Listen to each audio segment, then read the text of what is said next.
Hello बच्चा लोग, कैसे हो? ओके, चलो। तो आज हम लोग जो टॉपिक स्टार्ट करने जा रहे हैं, ये बहुत ही इम्पोर्टेंट टॉपिक है। खास करके तुम्हारा जेई मैन और नीट के रिस्पेक्टिवली ये बहुत ही इम्पोर्टेंट टॉपिक है। अभी तक जो हम लोग क्या क्या पढ़े कि electric field due two point charge पढ़ रहे थे। उसके बाद लास्ट लेक्चर में हम लोग इस चीज़ के बारे में बात किए थे। अगर आर्क दिया हुआ है, जैसे मान लो अगर कोई आर्क है, इस पे अगर चार्ज डिस्ट्रीब्यूटेड है तो इसके वजह से एक पॉइंट लेते थे, वहां पे इलेक्ट्रिक फील्ड क्या होता था, हम लोग ये सब चीज़ फाइंड आउट किए थे। ठीक है। तो आज और एक चीज और भी हम लोग लास्ट लेक्चर में फाइंड आउट किए थे कि जैसे मान लो एक वायर होता है, अगर हम लोग उस पर एक चार्ज प्लेस कर देते हैं, यूनिफॉर्मली डिस्ट्रीब्यूटेड चार्ज, तो कोई एक पॉइंट पी लेते थे। उस पॉइंट पे भी हम लोग क्या किए थे, इलेक्ट्रिक फील्ड फाइंड आउट किए थे। ठीक है। तो हम लोग इसको देख चुके थे। जो लोग नहीं देखे हैं तो कृपया पीछे वाला जो लेक्चर है इलेक्ट्रिक फील्ड का, उसको आप लोग देखें। ठीक है। तो ये चीज आसानी से समझ में आएगा। तो आज हम लोग जो बात करने जा रहे हैं बच्चों, आज जो हम लोग बच्चों बात करने जा रहे हैं, वो हम लोग बात करने जा रहे हैं electric field due to finite long wire. ध्यान से ध्यान दीजिएगा, मैं क्या लिखा हूं यहाँ पे, फाइनाइट लॉन्ग वायर के बारे में आज हम लोग बात करने जा रहे हैं। मतलब क्या है, मतलब क्या था कि जैसे देखो, ध्यान से एकदम चीजों को समझना। जैसे क्या था कि जैसे लास्ट लेक्चर में हम लोग क्या बात किए थे, लास्ट लेक्चर में जब हम लोग बात कर रहे थे, एक नॉर्मल वायर लिया जाता था। मान लो ये भी अगर फाइनाइट लॉन्ग वायर ही होता, तो इसके वजह से हम लोग इस पी पॉइंट पे इंटेंसिटी फाइंड आउट किए थे। तो इस कंडीशन में क्या था कि हर एक चार्ज से जो डिस्टेंस था पी पॉइंट का, ये सबका क्या था, अलग अलग था। देखो, इस चार्ज के लिए डिस्टेंस कुछ और होगा, इसके लिए डिस्टेंस ये कुछ और होगा, इसके लिए डिस्टेंस ये कुछ और होगा, इसके लिए डिस्टेंस क्या होगा, कुछ और होगा। एक बात और भी था कि लेकिन ये मतलब डिस्टेंस अलग अलग है, लेकिन इस पॉइंट के रिस्पेक्ट में हर चार्ज के बीच का एंगल क्या था, सेम था। देखो, इसके रिस्पेक्ट में ये पैरेलल, इसके रिस्पेक्ट में ये पॉइंट पैरेलल, इसके रिस्पेक्ट में भी पॉइंट पैरेलल।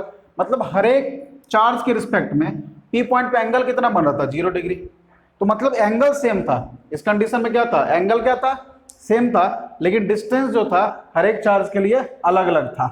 अब क्या हुआ कि अभी देखो, अब ये हम लोग डिस्कस किए थे लास्ट क्लास में।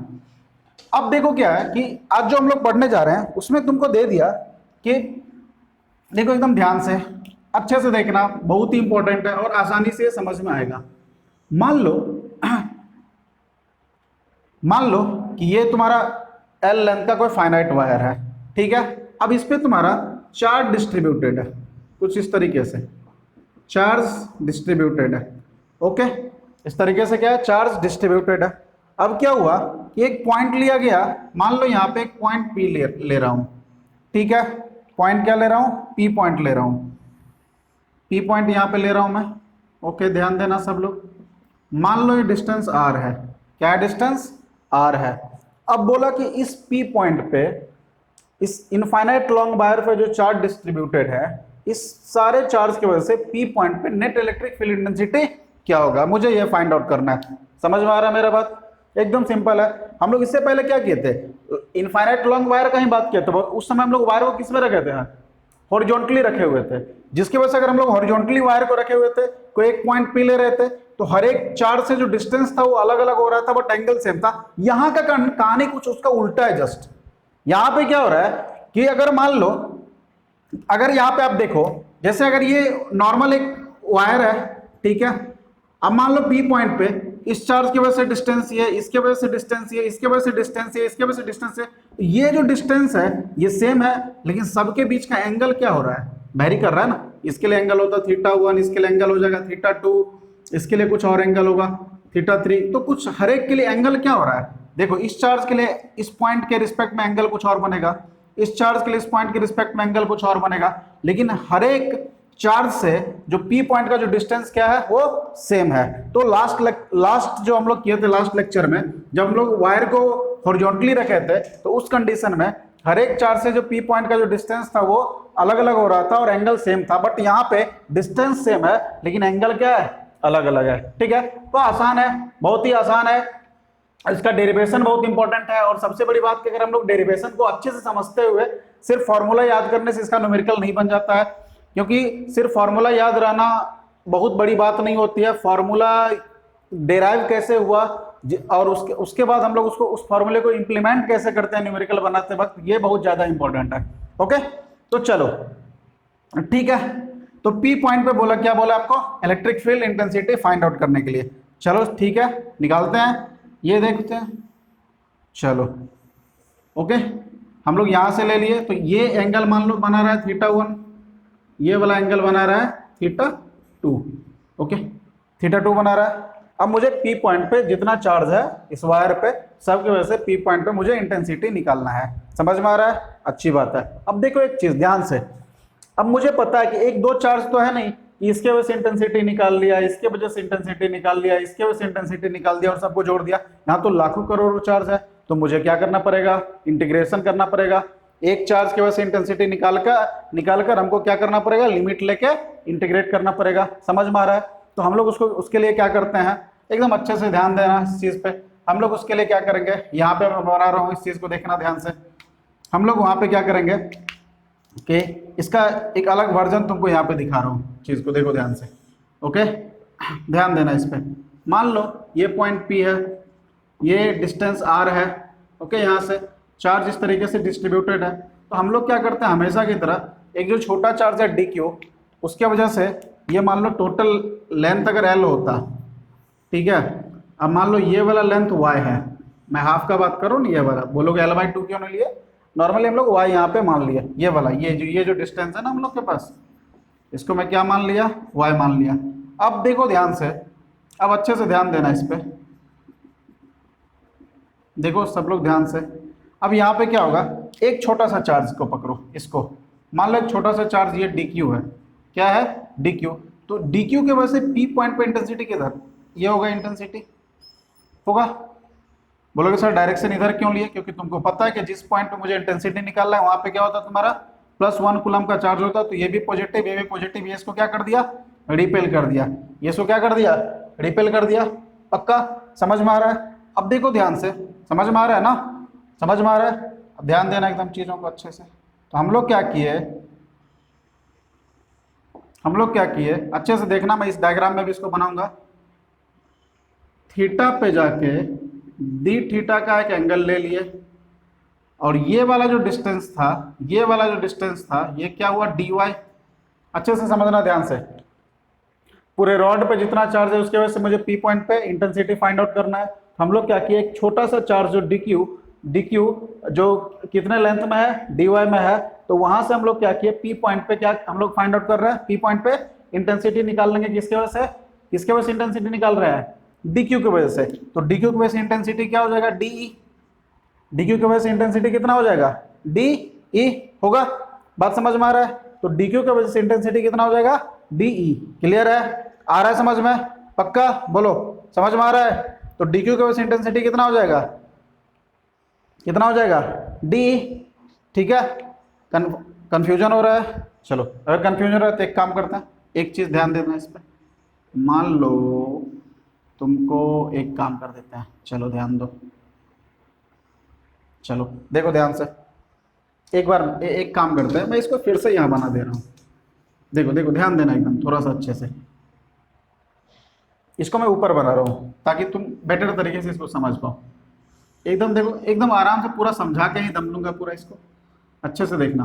R डिस्टेंस है, चार्ज डिस्ट्रीब्यूटेड है। ओके, इसी का मैं एक क्लियर वर्जन यहाँ पे बना रहा हूँ कि आपको समझ में आसानी से आए। ठीक है ना? मान लो ये डिस्टेंस क्या है, y है। ठीक है, तो हम लोग क्या किए, जैसे ये एंगल θ1 बना रहा है, ये एंगल θ2 बना रहा है, तो थीटा पे जाके क्या किया हम लोग, थीटा एंगल ये मान लो इस चार्ज के लिए, इस चार्ज के लिए क्या बना रहा है, थीटा एंगल, ये क्या है dy, और ये जो चार्ज है वो क्या है, dq। तो dq की वजह से इंटेंसिटी क्या हो जाएगा, de होगा। इंटेंसिटी क्या हो जाएगा, de। और तुमको पता है कि इलेक्ट्रिक फील्ड इंटेंसिटी एक वेक्टर क्वांटिटी है, तो अगर ये थीटा तो ये भी थीटा, तो इधर क्या आ जाएगा, de cos थीटा, और इधर क्या आ जाएगा, de sin थीटा। एकदम अच्छे से ध्यान देना। तो एक चार्ज की वजह से अभी हम लोग फाइंड आउट कर रहे हैं, सिर्फ एक चार्ज की वजह से, dq की वजह से मैं इस p पॉइंट पे, dq की वजह से मैं इस p पॉइंट पे इंटेंसिटी निकाल रहा हूं। तो देखो ये भी प्लस, ये भी प्लस, ये इसको रिपेल करेगा, तो d का डायरेक्शन इधर, तो d एक वेक्टर क्वांटिटी है, मतलब इलेक्ट्रिक फील्ड इंटेंसिटी क्या है, एक वेक्टर क्वांटिटी है। हम लोग इसका कंपोनेंट ब्रेक कर दिए। तो ये देखो यहाँ पे क्या हो रहा है तुम्हारा, along x axis d cos theta और along y axis d sin theta. Clear है? आ रहा है समझ में? पक्का पक्का। ओके, अब देखो ध्यान से, अगर समझ में आ रहा है तो इस चीज को देखो ध्यान से। अब हम लोग यहाँ पे क्या कर रहे हैं, यहाँ पे एक चीज ध्यान देना, ये जो डी कॉस थीटा है ना, इसको हम लोग बोलते हैं ई परपेंडिकुलर, और ये जो डी साइन थीटा है इसको हम लोग बोलते हैं ई पैरेलल। ध्यान देना एकदम अच्छे से, डी साइन थीटा को इस कंडीशन में ई पैरेलल बोलते हैं और डी कॉस थीटा को इस कंडीशन में ई परपेंडिकुलर बोलते हैं। देखो इसको डी एक्स, यहाँ पे ई एक्स और यू आई मत बोलना, बिकॉज जब कंडीशन चेंज होगा तो पता चलेगा कि कभी ई कॉस थीटा जो है ना वो तुम्हारा किस में चला गया, वाई एक्सिस में चला गया। जैसे अगर मान लो अगर ऐसे दे देता तुमको और बोलता यहाँ पे फाइंड आउट करो, ठीक है, बोलता ना फाइंड आउट करने के लिए, देखो तो अब क्या हो जाता, डी कॉस थीटा ऊपर हो जाता, डी साइन थीटा किधर हो जाता है, एक्स एक्सिस के लॉन्ग। इसलिए कभी भी हम लोग इसको इस तरीके से कंसीडर नहीं करें कि डी कॉस थीटा क्या ई एक्स है या D sine theta E Y है। आपको कैसे याद रखना है, D cos theta E perpendicular और D sine theta E parallel. E perpendicular और ई पैरेलल का यहाँ पे क्या मतलब है उस चीज को देखें अच्छे से। ई परपेंडिकुलर और ई पैरेलल का यहाँ पे मतलब क्या है उसको देखो ध्यान से। तो अब इसमें क्या है कि देखो ये जो तुम्हारा वायर है, इस वायर के रिस्पेक्ट में ये तुम्हारा वायर है ना, ऐसे ये देखो ये तुम्हारा वायर है और डी कॉस थीटा का डायरेक्शन किधर, इधर तुमसे दूर जा रहा है ना, ये तुम्हारा वायर है और डी कॉस थीटा किधर, इधर जा रहा है। तो तुम्हारा देखो तो इस वायर के रिस्पेक्ट में डी कॉस थीटा क्या तुम्हारा परपेंडिकुलर, अरे डी कॉस थीटा परपेंडिकुलर और डी साइन थीटा किधर, इधर आ रहा है, मतलब दोनों पैरेलल है ना, दोनों क्या है, इस वायर के रिस्पेक्ट में डी साइन थीटा पैरेलल और इस वायर के रिस्पेक्ट में डी कॉस थीटा परपेंडिकुलर। तो आज के बाद आपको ये याद रखना है कि डी कॉस थीटा परपेंडिकुलर और डी साइन थीटा क्या है तुम्हारा पैरेलल कंपोनेंट है डी का। ओके, यहां तक तो समझ में आ गया होगा अच्छे से। अब यहाँ पे दो चीज आता है, हम लोग इस डी को क्या लिख सकते हैं, तो देखो हम लोग डी को क्या लिख सकते हैं, डी को हम लोग लिख सकते हैं d is equal to k d q by क्या होगा आर स्क्वायर, लिखते हैं ना k d q by are square. अब देखो ये जो टीम, ये आर स्क्वायर कौन होगा, ये वाला आर होगा, ये होगा ना आर, यही होगा ना, यहां से यहां तक का डिस्टेंस क्या, यही आर है। तो अगर इस ट्रायंगल में तुम देखो तो ये कितना हो जाएगा आर सेक थीटा, इस ट्रायंगल में तुम देखो तो ये वाला डिस्टेंस ये आर है, ये कितना हो जाएगा आर सेक थीटा, बोलो आएगा या नहीं। तो यहाँ पे d is equal to k d q by are square की जगह पे r square sec square theta, बोलो होगा r square sec square theta, पक्का पक्का कोई दिक्कत नहीं। तो ये मेरा क्या निकल गया, डी निकल गया, मतलब magnitude of electric field intensity at point P due to charge d q, पक्का समझ में आ रहा है। अब यहाँ पे हम लोग क्या करेंगे, लीनियर चार्ज डेंसिटी का अगर हम लोग यहाँ पे यूज करते हैं तो हम लोग क्या लिख सकते हैं, देखो लैम्डा इक्वल टू क्या होता था, लैम्डा इक्वल टू क्या होता था, क्यू बाय एल होता था normally linear charge density. But इस कंडीशन में लैम्डा इक्वल टू क्या लिख सकते हैं, इस कंडीशन में हम लोग lambda equal to D Q by D y लिख सकते हैं। बोलो डी क्यू चार्ज जो है वो कितना लेंथ में है, डी वाई में, तो हम लोग lambda equal to D Q by D Y, तो D Q equal to lambda D Y लिखा जा सकता है, बोलो लिखा जा सकता है। तो अब यहां से देखो आपको डी को आप क्या लिख सकते हो, तो डी को आप लिख सकते हो के डी क्यू के जगह पे लैम्डा डी वाई, क्या लिख सकते हो लैम्डा डी वाई। तो यहां पे देखना k lambda D y by में r square sec square theta, कोई कष्ट है यहाँ पे, आ रहा है समझ में, पक्का। अब एक चीज और भी यहाँ से हम लोग फाइंड आउट कर सकते हैं, तो मेरे पास क्या निकल गया है, डी इक्वल टू के lambda D y by are square sec square theta. अब देखो ध्यान से, इस ट्रायंगल में अगर तुम बात करो, इस ट्रायंगल में तुम बात करो अच्छे से देखना, इस ट्रायंगल में अगर तुम बात करो तो हम लोग लिख सकते हैं tan theta equal to perpendicular by base तो y by r, perpendicular by base y by r, तो y equal to r tan theta लिख सकते हैं, आर टेन थीटा। लेकिन मुझे निकालना क्या है, dy, मुझे क्या चाहिए dy। तो यहां पे हम लोग क्या करेंगे, बोथ साइड डिफरेंशिएट करेंगे, तो लिखो differentiating both side, differentiating both side. तो इसको जब हम लोग डिफरेंशिएट करेंगे तो लिखेंगे dy, ये आ जाएगा आपको dy इक्वल टू, जल्दी करो, r sec square theta, r sec square theta D theta. इसको डिफरेंशिएट करके dy का जब वैल्यू निकालोगे तो आएगा r sec square theta D theta, पक्का समझ में आ रहा है। तो अब यहाँ पे देखो क्या है, यहां से चलो इस चीज को यहां पे भी आप लिख सकते हो, देखो ध्यान से। तो मेरे पास क्या आ रहा है कि के लैम्डा डी वाई के जगह पे आप किसको लिख दो, डी वाई के जगह पे आप डालो R sec square theta D theta. तो R sec square theta D theta divided by are square sec square theta होगा। ध्यान देना एकदम अच्छे से, बहुत इंपॉर्टेंट है। ये कैंसिल आउट हो गया, एक आर से एक आर खत्म हो गया, ठीक है ना। तो मेरे पास क्या बचा, k lambda d theta, k lambda d theta by are, ये मेरे पास बच रहा है। देखो ध्यान से, हम लोग क्या किए फिर से समझो, d is equal to k d q के जगह पे ये वाला वैल्यू पुट किया, lambda D y r square sec square theta.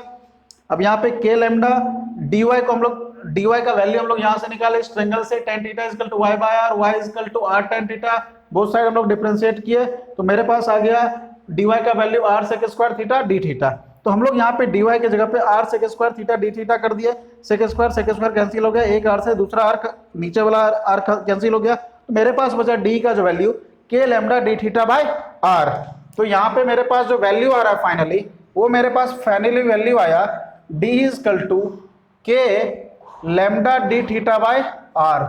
ये मेरे पास वैल्यू आ गया किसका, एक चार्ज की वजह से जो पी पॉइंट पे इंटेंसिटी निकला है उसका लैम्डा के फॉर्म में ये इंटेंसिटी आ गया हम लोग के पास। ओके, अब मुझे फाइंड आउट क्या करना है तुम्हारा, ई परपेंडिकुलर और ई पैरेलल फाइंड आउट करना है ना। तो हम लोग इसको क्या लिख सकते हैं, देखो तो नाउ ई परपेंडिकुलर होगा ना, डी कॉस थीटा को क्या होगा तुम्हारा ई परपेंडिकुलर, तो डी परपेंडिकुलर इंटीग्रेट मारो is equal to d cos theta, ठीक है। लिमिट कहां से कहां तक लगो, लिमिट लेंगे -θ2 से θ1। बोलोगे -θ2 क्यों लिए, -θ2 क्यों लिए, क्योंकि आप देखो कि ये जो लाइन है ना, इस लाइन से ये एंगल किधर जा रहा है तुम्हारा, एंटी क्लॉकवाइज। इसके रिस्पेक्ट में देखो मैं एरो पहले ही दे दिया इसलिए एंटी क्लॉकवाइज, और इधर क्या है तुम्हारा क्लॉकवाइज। तो क्लॉकवाइज को पॉजिटिव और एंटी क्लॉकवाइज को क्या ले लिया, निगेटिव। इसलिए हम लोग लिया -θ2 से लेके कहां तक, θ1 तक। आप जब इसको सॉल्व करोगे, ठीक है, तो ये आ जाएगा हम लोग के पास ई परपेंडिकुलर इजकल टू के लैम्डा बाय आर, जो कांस्टेंट है, आ जाएगा cos थीटा डी थीटा। ये डी का जब हम लोग वैल्यू पुट करेंगे ये वाला, तो आ जाएगा के लैम्डा बाय आर, बाहर आ जाएगा, डी का वैल्यू पुट करना है, के लैम्डा बाय आर बाहर, cos थीटा डी थीटा -θ2 से लेके कहां तक, θ1 तक। इसको जब आप सॉल्व करोगे तो ई परपेंडिकुलर का जो वैल्यू आ जाएगा वो आ जाएगा के लैम्डा बाय आर, फटाफट लिखो आप लोग, K lambda by R sin θ1 plus sin θ2। बहुत ही इंपॉर्टेंट चीज है ये आपके लिए। देखो ई परपेंडिकुलर का जो हम लोग के पास वैल्यू आया है, ये देखो ध्यान से, ई परपेंडिकुलर का वैल्यू आया है के lambda by R sin θ1 plus sin θ2। आपको ध्यान रखना है कि θ2 क्या है और θ1 क्या है, एकदम पूरा अच्छे से, θ2 क्या है θ1 क्या है, समझ में आ रहा है, ठीक है। तो ये हम लोग को क्या निकल गया, ई परपेंडिकुलर निकल गया। कुछ नहीं करना था, एक बार फिर से इस चीज को देखो। मान लो एक वायर है, उस पर चार्ज डिस्ट्रीब्यूटेड है कुछ इस तरीके से। तो हम लोग क्या किए, एक छोटे से चार्ज की वजह से पी पॉइंट पे इंटेंसिटी फाइंड आउट किए, ओके। और इंटेंसिटी तुम्हारा वेक्टर क्वांटिटी है, उसका कंपोनेंट टूट गया। तो इस वायर के रिस्पेक्ट में जो परपेंडिकुलर था उसको हम लोग ई परपेंडिकुलर बोले, जो पैरेलल था उसको ई पैरेलल बोले। E perpendicular D cos theta आया, ई पैरेलल हम लोग के पास डी साइन थीटा आया। और उसके बाद हम लोग क्या किए, डी का वैल्यू निकाल लिए, और फिर ई परपेंडिकुलर के अलॉन्ग जो हम लोग के पास क्या है, डी कॉस थीटा बोलोगे इंटीग्रेशन, क्योंकि हर चार्ज की वजह से ई परपेंडिकुलर यहाँ पे हर एक चार्ज की वजह से जो ई परपेंडिकुलर है वो क्या होगा, डी कॉस थीटा आता। तो हम लोग लिमिट ले लिए -θ2 से θ1 तक। माइनस क्यों लिए, बिकॉज एक क्लॉकवाइज है और दूसरा एंटी क्लॉकवाइज है। इसको जब तुम इंटीग्रेट करोगे तो ये वाला वैल्यू आएगा, जो कि बहुत ही इंपॉर्टेंट है, ई परपेंडिकुलर का K lambda by R sin θ1 plus sin θ2। समझ में आ रहा है, जल्दी से इसको लिखो, ठीक है, ठीक है। चलो मैं इधर मिटा रहा हूं इसको। अब देखो क्या है, इसके बाद अब हम लोग को क्या फाइंड आउट करना है, ई पैरेलल फाइंड आउट करना है। तो देखो ध्यान से, तो ई पैरेलल में हम लोग क्या लिखेंगे, देखो ध्यान देना इस पे। तो हम लोग लिखेंगे ई पैरेलल में ई पैरेलल में, तो फिर से लिखेंगे D E parallel, D E parallel, ठीक है, डी पैरेलल इक्वल टू आ जाएगा D E sine theta, limit फिर से माइनस थीटा 2 से कहाँ तक, थीटा 1 तक आ जाएगा लिमिट। तो फिर इसको हम लोग सॉल्व करेंगे तो ई पैरेलल आ जाएगा के लैम्डा बाय आर, यहाँ आ जाएगा cos theta 2 minus cos theta 1, ठीक है। अगर आप सही से इंटीग्रेट करके वैल्यू पुट करोगे तो आ जाएगा आपके पास k lambda by r cos theta 2 minus cos theta 1, ये आपका आ गया ई पैरेलल का वैल्यू। इसका वैल्यू ई पैरेलल का वैल्यू आपके पास आ गया, समझ में आ रहा होगा। चलो जल्दी से लिखो इसको, जल्दी करो, बहुत ही आसान है। अगर आप डेरिवेशन समझ रहे हो तो बहुत ही आसान चीज है, ठीक है।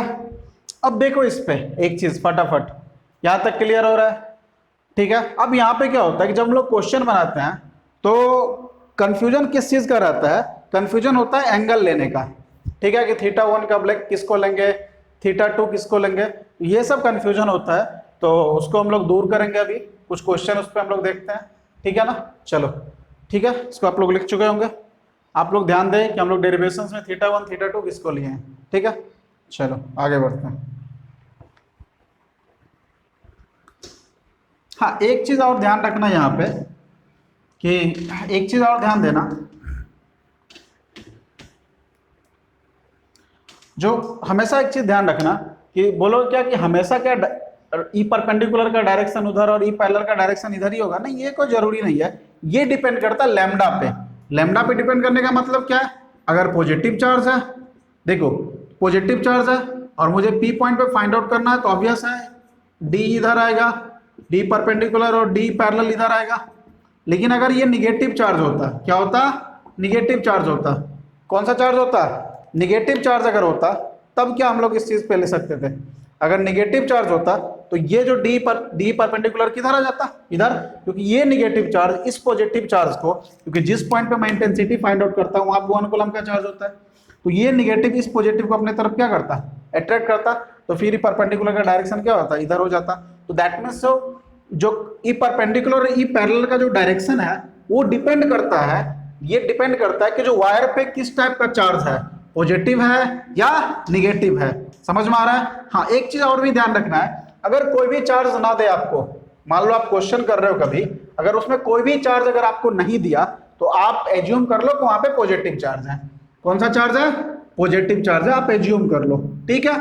चलो, तो हम लोग डेरिवेशन समझ गए अच्छे से, ठीक है ना। इस पे हम लोग कुछ क्वेश्चन करते हैं और एंगल का जो झमेला है उसको हम लोग खत्म करते हैं, ठीक है।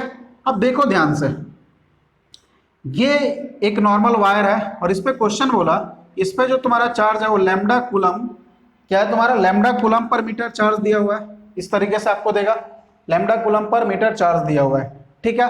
और बोला एक पी पॉइंट हम लोग लिए, कौन सा पॉइंट लिए, पी पॉइंट लिए, अच्छे से देखना, ठीक है ना, पी पॉइंट लिए, और बोला ये वाला जो एंगल है 45 है और ये वाला एंगल 30 है और ये पी पॉइंट है, ठीक है, ये पी पॉइंट है, पक्का समझ में आ रहा होगा, ठीक है। चलो अब मान लो ये डिस्टेंस डी है, ये वाला डिस्टेंस क्या है हम लोग के पास, डी है। तो पी पॉइंट पे मुझे इंटेंसिटी का सबसे पहले तो डायरेक्शन निकालना है। पहला क्वेश्चन इसमें क्या है, ये डायरेक्शन निकालना है कि इंटेंसिटी का डायरेक्शन किधर होगा, परपेंडिकुलर किधर होगा और पैरेलल कंपोनेंट किधर होगा, पहला क्वेश्चन ये। दूसरा क्वेश्चन ये है कि थीटा 1 और थीटा 2 किसको लेंगे, क्योंकि अभी तो डायग्राम पूरा उलट दिया ना, इससे पहले वाले हम लोग किस चीज को लिए थे, डेरिवेशन जो इससे पहले वाले हम लोग किए थे वो कैसा डेरिवेशन था, याद करो, ऐसे पी पॉइंट पे ले सकते हैं ऐसे करके, ये थीटा 1 था और ये क्या था, थीटा 2 था, बट इसको क्या कर दिया, उलट दिया पूरा इस तरीके से। तो इस कंडीशन में हम लोग थीटा 1 किसको लेंगे और थीटा 2 किसको लेंगे, ठीक है। तो हमेशा ध्यान ये रखना कि जो थीटा 1, ये कोई रूल नहीं है बट बनाते वक्त ध्यान रखना कि थीटा 1 किसको लेंगे, जो बड़ा एंगल होगा उसको हम लोग थीटा 1 कंसीडर करेंगे, जो बड़ा एंगल होगा उसको क्या कंसीडर करेंगे, थीटा 1। तो यहाँ पे बड़ा एंगल कौन सा है, 45 डिग्री, तो यहाँ पे थीटा 1 कितना हो जाएगा 45 और थीटा 2 कितना हो जाएगा 30 डिग्री हो जाएगा। अब एक चीज, अब हम लोग मान लो अगर निकालना ई परपेंडिकुलर तो क्या निकालेंगे, के लैम्डा बाई डी, आर जो था ना, आर क्या था, आर क्या था, ये वाला डिस्टेंस, और उसके जगह पे ये डिस्टेंस को क्या लिया गया इस क्वेश्चन में, डी। तो k lambda by d sine 45 plus sine 30, और इसको बना सकते हो, बोलो बनाया जा सकता है ना। चलो, तो ये हम लोग के पास क्या निकल जाता है, ई परपेंडिकुलर निकल जाता। तो इस क्वेश्चन में किसी इस टाइप का किसी भी क्वेश्चन में आपको ध्यान ये रखना है कि जो बड़ा वाला एंगल होगा उसको हम लोग क्या लेंगे 45, और जो छोटा वाला सॉरी जो बड़ा वाला एंगल होगा वो उसको θ1 लेंगे, और जो छोटा वाला एंगल होगा उसको θ2 लेंगे। पक्का पक्का समझ में आ रहा है, अच्छी बात है। अब देखो ध्यान से, अब एक चीज ध्यान से सुन, अब यहां पे क्वेश्चन आता है, यहां पे क्वेश्चन ये आ रहा है कि ई परपेंडिकुलर किधर होगा और ई पैरेलल किधर होगा, ये क्वेश्चन आता है। तो सीधा सीधे एक चीज तो क्लियर है भाई कि जो ई परपेंडिकुलर वो तो ऊपर होगा, इसमें तो कोई दिक्कत नहीं है, क्योंकि ई परपेंडिकुलर किसको बोलते हैं, ई परपेंडिकुलर बोलते हैं वायर के परपेंडिकुलरली जो जाएगा। तो ये वायर है, ये परपेंडिकुलरली, ई परपेंडिकुलर इधर होगा। लेकिन ई पैरेलल में दो ऑप्शन आ रहा है मेरे पास, ई पैरेलल में कितना ऑप्शन आ रहा है, दो ऑप्शन आ रहा है। इधर भी ई पैरेलल हो सकता है और इधर भी ई पैरेलल हो सकता है ना। अब क्वेश्चन है कि किधर ई पैरेलल होगा।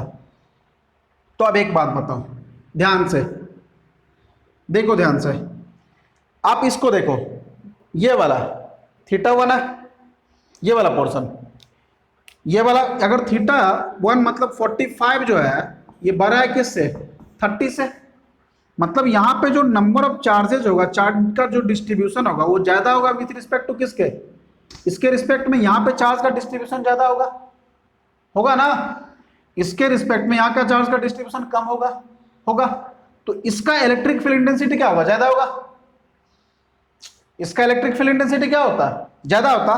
तो इसके लिए कंपोनेंट क्या होता है आपका, इसके लिए ये कंपोनेंट होता है परपेंडिकुलर और पैरेलल, और इसके लिए परपेंडिकुलर और पैरेलल ये कंपोनेंट होता है। तो नेट क्या बचता, जिधर ज्यादा चार्ज है वही बचता ना। नहीं समझ में आया। मान लो इस चार्ज की वजह से इधर बन रहा है 10 न्यूटन पर कूलम, इस चार्ज की वजह से इधर बन रहा है 8 न्यूटन पर कूलम, तो रिजल्टेंट इंटेंसिटी कितना बचा 2 न्यूटन पर कूलम, और वो किधर होगा बड़े वाले की तरफ। समझ में आ रहा है, ओके। तो इस कंडीशन में ये वाला एंगल बड़ा है, इसलिए जो तुम्हारा पैरेलल आएगा वो किधर आएगा, इधर पैरेलल कंपोनेंट। अगर इसी कंडीशन में ये वाला अगर एंगल बड़ा होता, मान लो कि बोलोगे सर ये 45 लेते और ये 30 लेते, ऑब्वियस है आपका ई परपेंडिकुलर ये होता और ई पैरेलल ये वाला हो जाता। क्लियर, पक्का। चलो आगे बढ़ते हैं। एक चीज और देखो ध्यान से, एक चीज और देखना ध्यान से। मान लो, ध्यान देना इस पे, ठीक है, एक वायर लिए जिसपे मान लो चार्ज का डिस्ट्रीब्यूशन क्या हो, क्या है तुम्हारा चार्ज डिस्ट्रीब्यूटेड है, ठीक है। ये पॉइंट है पी, इस बार ये पॉइंट क्या है पी पॉइंट है, और ये वाला एंगल 45 है और ये वाला एंगल 30 दिया हुआ है, ओके। और चार्ज है तुम्हारा lambda coulomb per metre, charge दिया हुआ है।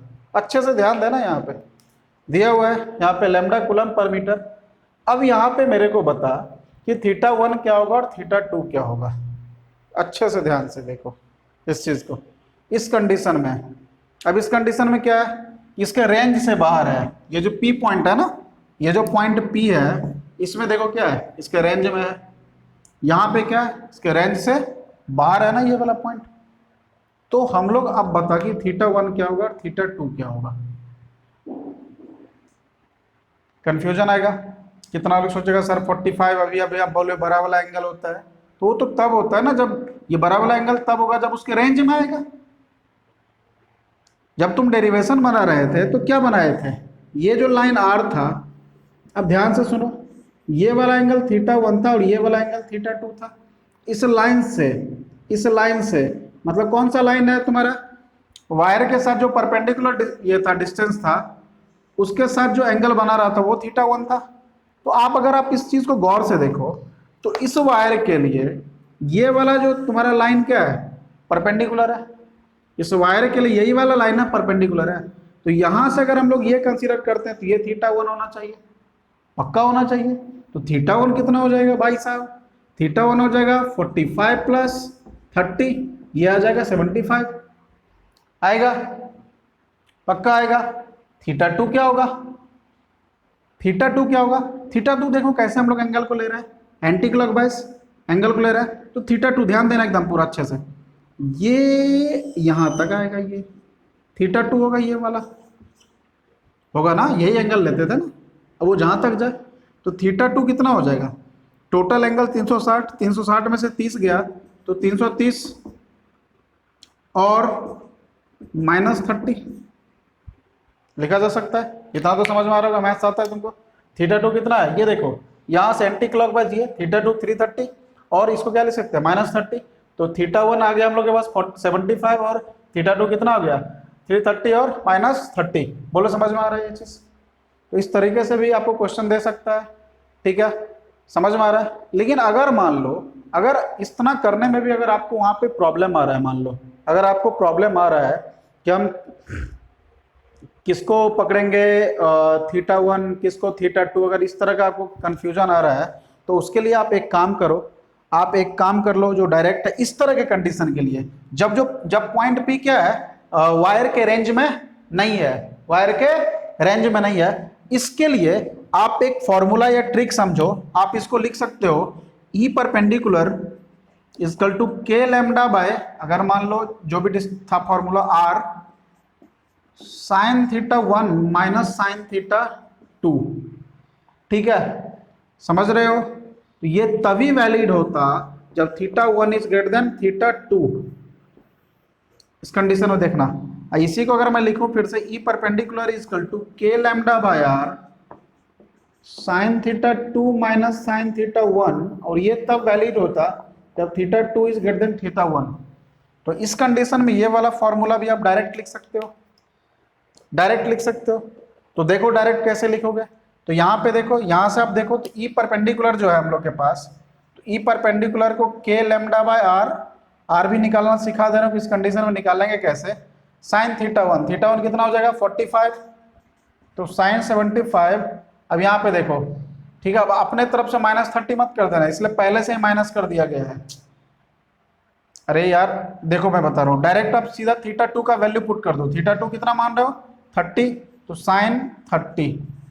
अब यार नॉर्मल अगर आपको लिखना है, अगर आपको ये लिखने आ गया है तो आप ऐसे भी लिख सकते हो, E perpendicular k lambda by are sine 75 plus sine -30,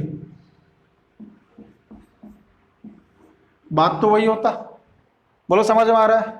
तो आपको इस कंडीशन में जब जो पी पॉइंट है आपका, पी पॉइंट रेंज में अगर नहीं हो तो आप इसको ध्यान रखना, ठीक है, दोनों चीज को। ये फॉर्मूला तब यूज करना जब θ1 ग्रेटर देन θ2, और इसको यूज तब करना जब θ2 इज ग्रेटर देन θ1। ओके, ठीक है, पहले वाले में θ1 भरा है θ2 से, दूसरे वाले में θ2 भरा है θ1 से, समझ में आ रहा है। ठीक है, एक कंफ्यूजन और होता है, उसको देखते हैं, देखो ठीक है ना, चलो मिटा रहा हूं इसको।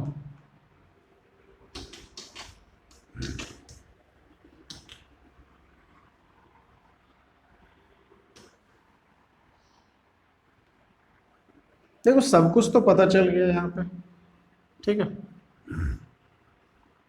अगर मान लो, अब अगर मान लो कि मेरे को ये डिस्टेंस नहीं पता, क्योंकि यही तो आर है, यही क्या है आर है, ये डिस्टेंस अगर मुझे नहीं पता है, लेकिन मुझे ये मान लो कि अगर तुमको क्वेश्चन में ये दे दिया, ये डिस्टेंस मान लो ए दे दिया, ठीक है, तो अब तुम आर निकाल सकते हो ना इस ट्रायंगल से, तो आर इजकल टू क्या होता है A cos theta, R equal to क्या होता है ए कॉस थीटा, समझ में आ रहा है। तो तुम डायरेक्ट फॉर्मूला को क्या लिख सकते थे, ई परपेंडिकुलर इजकल टू के लैम्डा बाय आर, आर की जगह पे लिखते ए कॉस थीटा, ठीक है, साइन 75 प्लस साइन -30, सॉल्व कर लेते, आंसर आ जाता आपका। पक्का क्लियर है, समझ में आ रहा है, समझ में आना भी चाहिए, बहुत अच्छे से ट्राई किया हूं आपको समझाने का पूरा अच्छे तरीके से इसको, ठीक है। और सबसे बड़ी बात कि ये सब चीज जो आप पढ़ रहे हो ना, कि ये electro magnetic effect of current एक टॉपिक आएगा, उसमें भी आपको कुछ इसी टाइप का चीज पढ़ना है। तो अगर आप यहाँ पे सही से इस चीज को देखते हो, क्वेश्चन करते हो, तो वहां पे भी ये काम आने वाला है आपको। ठीक है, चलो आगे बढ़ते हैं।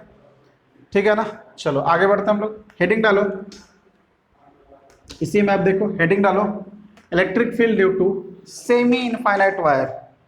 Electric field due to semi infinite wire, किसके बारे में बात हो रहा है? सेमी इनफाइनाइट वायर के बारे में बात हो रहा है। Electric field due to semi infinite wire, semi infinite wire. अच्छा ठीक है।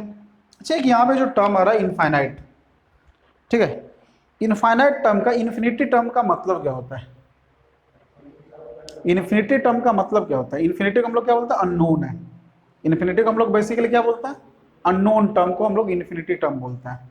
इसका मतलब क्या है? जैसे मान लो कि कोई एक नया आदमी मेरे क्लासरूम में भी आ जाए यहाँ पे, ठीक है, कोई नया आदमी फर्स्ट टाइम मेरे क्लासरूम में घुस रहा है और ये ब्लैक बोर्ड को देखा नहीं है, और वो जैसे ही ऐसे करके आ रहा है, जैसे इंटर किया, मैं उसको बोला ऐसे खड़ा हो जाओ, वो खड़ा हो गया, और मैं उससे पूछा कि बताओ इस बोर्ड का लेंथ क्या है, बोर्ड का विड्थ क्या है, मैं उससे पूछा कि बोर्ड का लेंथ क्या है, बोर्ड का विड्थ क्या है, तो बोलेगा मुझे नहीं पता है, या बोलेगा इसका इनफाइनाइट लेंथ है। क्या बोलेगा? इसका इनफाइनाइट लेंथ है। दैट मीन्स क्या, कि एक ऐसा पॉइंट या एक ऐसा चीज जो मुझे पता नहीं है, उसको, उसके लिए हम लोग एक टर्म का यूज करते हैं, इसको हम लोग क्या बोलते हैं? इन्फिनिटी, मतलब जो unknown terms, that is known as infinite. Okay okay, अच्छा चलते हैं यहाँ पे। मतलब सेमी इनफाइनाइट वायर, अजीब लग रहा होगा थोड़ा सुन के, सेमी इनफाइनाइट वायर। सेमी का मतलब भाई यहाँ पे क्या है? सेमी का मतलब यहाँ पे ये है कि एक साइड का एंड तो मुझे पता है, लेकिन दूसरे साइड का एंड मुझे पता नहीं है। समझ में आ रहा है? इनफाइनाइट का मतलब बहुत बड़ा नहीं होता है, इनफाइनाइट का मतलब अननोन होता है। क्या होता है? अननोन। ओके, अब यहाँ पे देखो, बोला सेमी इनफाइनाइट वायर, मतलब एक ऐसा वायर जिसका एक एंड तो मुझे पता है, एक एंड क्या है मुझे पता है, बट उसका दूसरा एंड मुझे पता नहीं है। ठीक है, उसी को हम लोग बोले सेमी इनफाइनाइट वायर। बोला यहाँ पे पी पॉइंट ले लिया गया, ठीक है ना, ये डिस्टेंस आर है, तो बोला कि इस पी पॉइंट पे, अब इस पे मान लो कि जो चार्ज का डिस्ट्रीब्यूशन है लैम्डा कूलम पर मीटर, कुछ नहीं दिया, मतलब पॉजिटिव चार्ज, ठीक है ना। तो पी पॉइंट पे मुझे क्या फाइंड आउट करना है? Electric field intensity due to semi infinite wire. तो आपको यहाँ पे ध्यान रखना कि थीटा 1 इस कंडीशन में कितना हो जाएगा? π/2। थीटा 2 कितना हो जाएगा? 0 डिग्री। थीटा 2 कितना हो जाएगा? 0 डिग्री। तो मेरे पास फॉर्मूला क्या है? ई परपेंडिकुलर का फॉर्मूला है k lambda by are sine π/2 plus sine 0। ठीक है, तो यहाँ आपको पता है कि साइन 90 कितना होता है? 1, और साइन 0 कितना होता है? 0। ठीक है, तो ई परपेंडिकुलर का जो मेरे पास वैल्यू आ जाएगा, that is k lambda by r. किसके लिए? सेमी इनफाइनाइट वायर के लिए ई परपेंडिकुलर का वैल्यू क्या किधर आ जाएगा? ई परपेंडिकुलर का जो वैल्यू आ जाएगा वो आ जाएगा, ई परपेंडिकुलर का value k lambda by R. Okay, k lambda by R आएगा। ई पैरेलल क्या होगा? ई पैरेलल का फॉर्मूला क्या था, याद है कुछ? ई पैरेलल का फॉर्मूला क्या था, याद है? ई पैरेलल का फॉर्मूला था, देखो लिखते हैं हम लोग यहाँ पे, ध्यान से अच्छे से देखना है यहाँ पे। तो ई पैरेलल का जो फॉर्मूला होता है, यहाँ पे हम लोग लिखते हैं k lambda by r cos theta 2 minus cos theta 1। तो लिखेंगे E parallel is equal to k lambda by r cos theta 2। Theta 2 कितना है? 0। तो कॉस 0 माइनस कॉस π/2। अब यहाँ पे आपको पता ही होगा कि कॉस 0 कितना होता है? 1, और कॉस 90 कितना होता है? 0। ठीक है, तो फिर से ई पैरेलल का भी मेरे पास वैल्यू कितना हो जाएगा? k lambda by r. ठीक है, ये मेरे पास कितना आ जाएगा? k लैम्डा बाय आर, ये भी आ गया, और ये भी कितना आ गया? k lambda by r. Resultant पूछता तो लिख देते √2, ई रिजल्टेंट कितना होता है? √2 k लैम्डा बाय आर, निकाल सकते थे इसको। तो सेमी इनफाइनाइट वायर के वजह से आप देखो, सेमी इनफाइनाइट वायर में आपको ध्यान क्या रखना है? थीटा 1 90 होगा, और थीटा 2 क्या होगा? 0 डिग्री, क्योंकि इस पॉइंट के रिस्पेक्ट में एंगल कितना बन रहा है? 0 बना रहा है। इस पॉइंट के रिस्पेक्ट में एंगल कितना बना रहा है? 0। ठीक है, समझ में आ रहा है? चलो लिखो इसको जल्दी से। नेक्स्ट हेडिंग डालो, इनफाइनाइट वायर। क्या हेडिंग डालो? Infinite wire. ठीक है, लिखो इनफाइनाइट वायर। अब देखो कुछ नहीं करना है, आपको समझ में आ रहा होगा। अब इनफाइनाइट वायर में मुझे क्या करना है, इनफाइनाइट वायर होगा तो क्या करेंगे। सो देखो इनफाइनाइट वायर मतलब दोनों एंड में से मुझे कोई भी एंड पता नहीं है तो उसका लेंथ क्या है, ठीक है ना, या दोनों एंड कहाँ पे जाके खत्म हो रहा है मुझे नहीं पता है। तो हम लोग जो सेकंड कंडीशन इसका ले रहे हैं वो क्या है, electric field at point P due to infinite wire. किसके लिए बात कर रहे हैं अब हम लोग, इनफाइनाइट वायर के लिए बात कर रहे हैं, ठीक है, इनफाइनाइट वायर के लिए हम लोग बात कर रहे हैं। ओके चलो देखते हैं यहाँ पे देखो अब दोनों में से कोई भी एंड पता नहीं है मुझे, ठीक है ना, कोई भी एंड पता नहीं है। तो इस कंडीशन में हम लोग कहीं पे भी एक पॉइंट पी मान लिया, और जो अब मान लो कि कोई एंड पता ही नहीं है तो जो पॉइंट हम लोग मानेंगे वहाँ पे कोई भी पॉइंट अगर हम लोग पी पॉइंट मान लिए, ठीक है, और वहाँ पे हम लोग एज्यूम करते हैं फाइनाइट वायर रखा हुआ है। कौन सा वायर, फाइनाइट। ध्यान से सुनो मैं क्या बोलना चाह रहा हूँ। एक इनफाइनाइट वायर है, इनफाइनाइट वायर पे तुम्हारा lambda coulomb per metre charge दिया हुआ है, पी पॉइंट मुझे इंटेंसिटी फाइंड आउट करना है। तो हम लोग मानते हैं कि उस पी पॉइंट पे एक फाइनाइट वायर रखा हुआ है। तो ये वाला एंगल तुमको उतना झमेला नहीं लेना है, θ1, और ये वाला एंगल θ2, ये θ1 और ये क्या θ2, θ1 θ2 दोनों कितना है हम लोग के पास इस बार 90। तो θ1 इजकल टू θ2 इजकल टू π/2। तो हम लोग के पास ई परपेंडिकुलर कितना आ जाएगा, के लैम्डा बाय आर, ये distance R, K lambda by are sine θ1 plus sine θ2, दोनों एंगल सेम है तो हम लोग इसको लिख सकते हैं K lambda by R 2 sine theta π/2 लिख सकते हैं ना। तो ये कितना हो जाएगा 1, तो E1 कितना आ जाएगा 2 के लैम्डा बाय आर, कितना हो जाएगा 2 के लैम्डा बाय आर। तो ये किसका आ गया, ई परपेंडिकुलर का वैल्यू आ गया।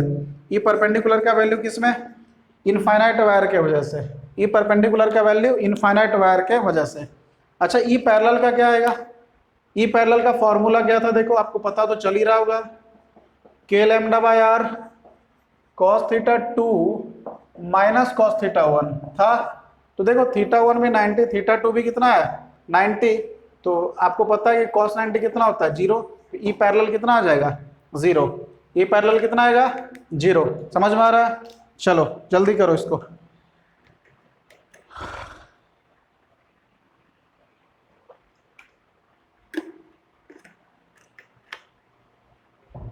ठीक है चलो आगे बढ़ते हैं इसमें।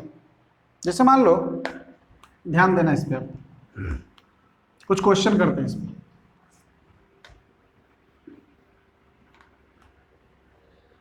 देखो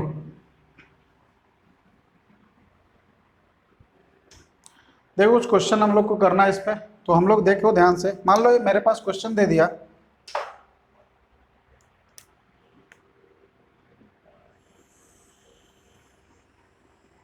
ठीक है, देखो फटाफट, ठीक है ना। ये मान लो कोई एक पॉइंट पी ले लेता, ये पॉइंट पी लिया, इस पॉइंट पे इंटेंसिटी फाइंड आउट करना है, ठीक है, इस पॉइंट पे इंटेंसिटी फाइंड आउट करना है। इसको सेगमेंट 1 मान लो, ये सेगमेंट 2 है, इसको सेगमेंट 3 मान लो, ठीक है। अब देखो यहाँ पे 3 सेगमेंट हम लोग क्यों लिए, क्योंकि ये सेमी इनफाइनाइट वायर, ये सेमी इनफाइनाइट वायर, और ये क्या है तुम्हारा आर्क है। याद है हम लोग लास्ट लेक्चर में हम लोग बात किए थे आर्क का, कुछ ऐसा हम लोग ले रहे थे, ठीक है ना, और हम लोग एक पी पॉइंट लिए थे ऐसे करके, और वहाँ पे हम लोग इंटेंसिटी फाइंड आउट किए थे। तो हम लोग को अब देखना है कि पी पॉइंट पे इस तीनों सेगमेंट की वजह से इंटेंसिटी क्या होता है। तो हम लोग को दोनों चीज़ निकालना है, ई पैरेलल और ई परपेंडिकुलर, दोनों हम लोग को क्या करना है फाइंड आउट करना है। तो समझ में आ रहा है इस चीज़ को, देखो सही से। अब हमेशा ध्यान देना कि कुछ नहीं है, मतलब यहाँ पे तुम्हारा क्या है पॉजिटिव चार्ज, यहाँ पे भी क्या है पॉजिटिव चार्ज। तो इस 1 वाले सेगमेंट की वजह से ई परपेंडिकुलर इधर होगा और ई पैरेलल इधर होगा, होगा होगा ना, पक्का। अब 2 वाले सेगमेंट की वजह से इसको ये देखो, तो यहाँ पे हम लोग लिख लेते हैं, इसको यहाँ पे दे रहा हूँ E1 यहाँ पे। अब इस सेगमेंट की वजह से परपेंडिकुलर इसके वजह से दूर जाएगा, तो ई परपेंडिकुलर ये 2 के वजह से, और इधर ये इधर दूर इसको भेजेगा पैरेलल कंपोनेंट इस सेगमेंट की वजह से, ई पैरेलल यहाँ पे 2 दे रहा हूँ, समझ में आ जाएगा पक्का। तो अब तुमको एक चीज पता है कि E1 और E2 का जो वैल्यू है, क्योंकि दोनों सेमी इनफाइनाइट वायर है, ये भी और ये भी, तो ये भी और ये भी, तो तुमको एक चीज पता है कि जो ई परपेंडिकुलर का जो सेमी इनफाइनाइट में क्या होता है, के लैम्डा बाय आर होता है ना, और ई पैरेलल का भी क्या होता है, के lambda by r semi infinite में, के लैम्डा बाय आर, मतलब E1 और E2 का जो वैल्यू है वो क्या है, सेम है, और डायरेक्शन सबका क्या है, अपोजिट है, मतलब इधर भी आता के लैम्डा बाय आर, इधर भी आता के लैम्डा बाय आर, इधर भी आता के लैम्डा बाय आर, इधर भी आता के लैम्डा बाय आर, आता पक्का। तो ये वाला इसको कैंसिल आउट कर देगा और ये वाला इसको कैंसिल आउट कर देगा, कर देगा। अब इस पी पॉइंट के लिए कौन सा सेगमेंट बचा, ये वाला सेगमेंट, सिर्फ ये बचा ना, तो इसके वजह से इंटेंसिटी किधर होता था, ये होता था, याद करो कितना आता था वो वाला इंटेंसिटी, √2 के लैम्डा बाय आर, क्या लिखते थे, √2 के लैम्डा बाय आर, तो यही इसका आंसर हो जाता, क्योंकि ये सेमी इनफाइनाइट वायर, ये सेमी इनफाइनाइट वायर की वजह से जो इंटेंसिटी था ई परपेंडिकुलर और ई पैरेलल दोनों एक दूसरे को क्या करेगा, कैंसिल आउट करेगा। तो तीसरा जो सेगमेंट है ये वाला, ये जो आर्क वाला, इसके वजह से इस पी पॉइंट पे इंटेंसिटी कितना होता था, √2 के लैम्डा बाय आर। जिसको समझ में ये बात नहीं आ रहा है वो पिछला लेक्चर देखे, ऑलरेडी इसको बहुत अच्छे से प्रूफ करके फॉर्मूला लाके इसको बनाया गया है, ठीक है ना, समझ में आ रहा है पक्का। चलो एक और क्वेश्चन करते हैं, ठीक है, देखते हैं हम लोग।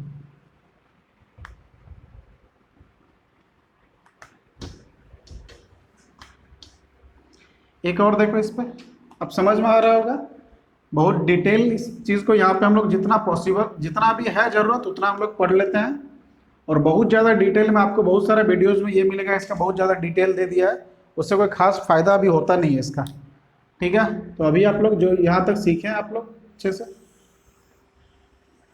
देखो ध्यान से,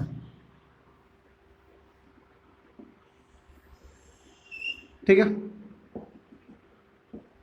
फिर से सेमी इनफाइनाइट वायर है और ये सेमी सर्कुलर आर्क ले लिया, क्या ले लिया, सेमी इनफाइनाइट वायर और semi circular arc, P point लिया, इस पी पॉइंट पे अब इंटेंसिटी फाइंड आउट करना है, पी पॉइंट पे क्या फाइंड आउट करना है, इंटेंसिटी फाइंड आउट करना है, ठीक है ना, पी पॉइंट पे इंटेंसिटी फाइंड आउट करना है। ये सेगमेंट 1, ये सेगमेंट 2, ये सेगमेंट 3, सेगमेंट 1 की वजह से देखो ध्यान से, ई परपेंडिकुलर 1, ई पैरेलल 1 पक्का, सेगमेंट 2 के वजह से ध्यान देना, सेगमेंट 2 के वजह से, इस बार ये सेगमेंट 2 की वजह से लिख रहा हूँ, ये वाला भी आपका ई, ये वाला ये सेगमेंट 2 की वजह से, ये देखो ये ई पैरेलल 2 और ये आ रहा है ई परपेंडिकुलर 2 आ रहा है, समझ में आ जाएगा, ठीक है ना। अरे यही तो ध्यान रखिए, इसके वजह से ये इधर दूर जा रहा है, इससे ये दूर जा रहा है, इसके वजह से ये दूर जा रहा है और ये दूर जा रहा है, ठीक है। तो ये दोनों के वजह से हो गया। फिर से मुझे पता है E1 और E2 का वैल्यू क्या होगा, सेम आएगा, तो ये वाला इसको कैंसिल आउट कर देगा पक्का। लेकिन ये जो दोनों का जो पैरेलल कंपोनेंट है, ये वाला भी कितना आता है, के लैम्डा बाय आर, और ये वाला भी कितना आता है, के लैम्डा बाय आर। तो अब मेरे पास फाइनली क्या बच जाता, सो देखो ध्यान से, तो अब मेरे पास बच जाता है यहाँ पे 2k लैम्डा बाय आर, इस दोनों को जोड़ दिए, सेम डायरेक्शन है नीचे।